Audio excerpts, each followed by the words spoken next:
I'm making this video for a particular group of first-year Greek students. They've worked their way through about half a grammar, and I'm picking up to assist them through the second half of the grammar. But I'm hoping that this video will be useful to other students of Biblical Greek who maybe aren't doing a whole lot of reading out loud, which is pretty usual. Most groups don't do a whole lot of reading out loud. A lot of people read almost entirely silently.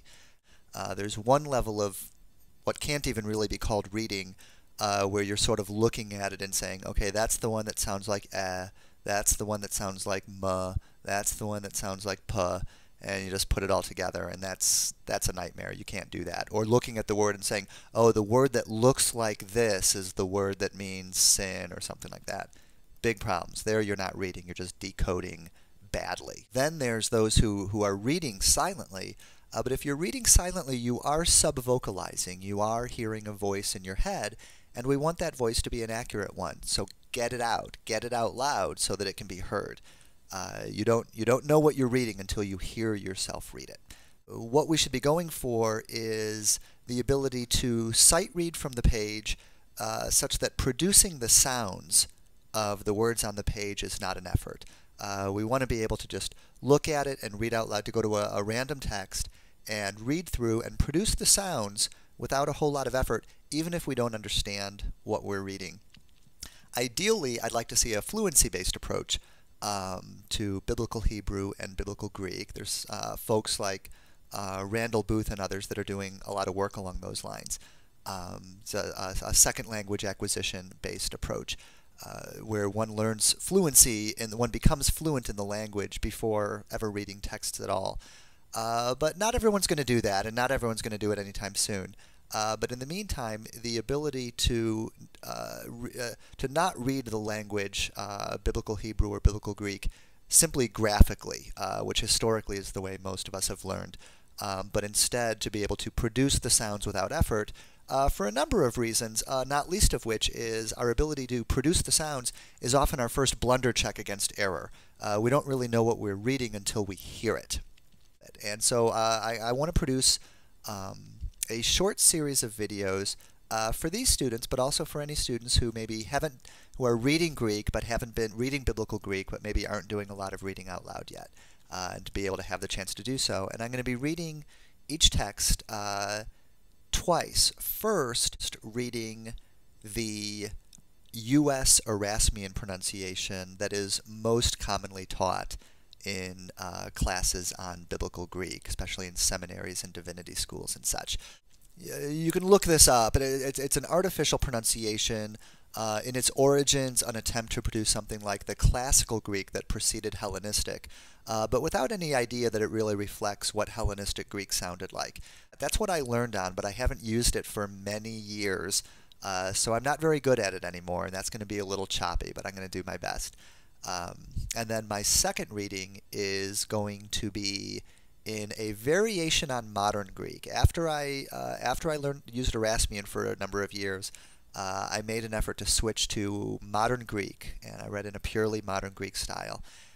Just recently, I've attempted to put some modifications on that modern Greek, again reflecting some work that Randall Booth has done. Well, in this case, that basically taking the modern Greek ida, what U.S. Erasmian learners have learned as the eta, and pronouncing it as a rather than the modern Greek e. That's the main difference. I also have a habit of pronouncing the zeta, or U.S. Erasmian zeta, as a double consonant, dz, dz. So zeta. It's not quite what Randall Booth is doing, but it's a start on what he's doing. So that's what you'll hear, is first the U.S. Erasmian, and then the a variation on modern toward Hellenistic, a reconstructed Hellenistic Greek. And the text today is the first letter of John, very common text for introductory students. First letter of John, chapter 1, verses 5 through 10. Kai estin haute he angelia hein ake koamen ap autu ke anangelomen humin Hoti ho theos phos estin keskotia en auto uk estin udemia. Ean epomen hoti koinonion echomen met autou, ke en to skote peripatomen, pseudometha kai upoiumen tena leithean. Ean de en to photi peripatomen, hos autos estin en to photi, koinonion echomen met alelon, kai to haima Jesu tu huiu autu, katharidze e hemas, apopases hamartias. Ean epomen hoti hamartian uk echomen, hiautus planomen, kai he aletheia uk estin en hemin. Ean homologomen, tas hamartias hemon, pistos estin kai dikaios, hina aphe hemin tas hamartias, ke katharise hemas, apopases adikias. Ean epomen hoti hemartekamen, psustein poiumen auton, ke hologos autou uk estin en hemin. And that's how hard it is to go back to Erasmian after getting used to modern and variants on modern. Ke estin afte eangelia ein akekoamen apaftu ke anangelomen imin, oti o theos phos estin, ke skotia en afto uk estin udemia. Ean ipomen oti kinonian echomen met aftu, ke ento skoti peripatomen, pseudometha, ke upiumen tein alethean. Ean de ento photi peripatomen, os aftos estin ento photi, kinonian echomen met alelon, ke to ema Jesu tu viu aftu, katharidzi emas apopases amartias. Ean ipomen oti amartian uk echomen, iaftus planomen, ke aletheia uk estin en emin.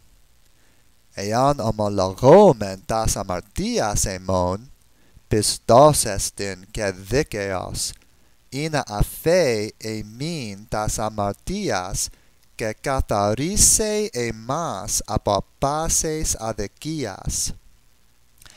Ean ipomen oti hemartekamen, psefstin piumen afton, ke o logos aftu estin en emin.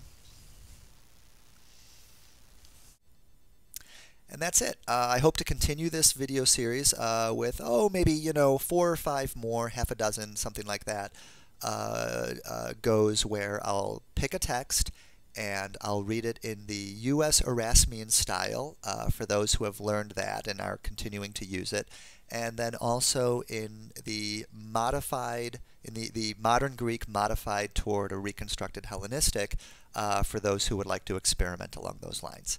So I hope you got something out of it, I hope you enjoyed it, and I hope you're putting it to use. And we'll see you next for another video another time.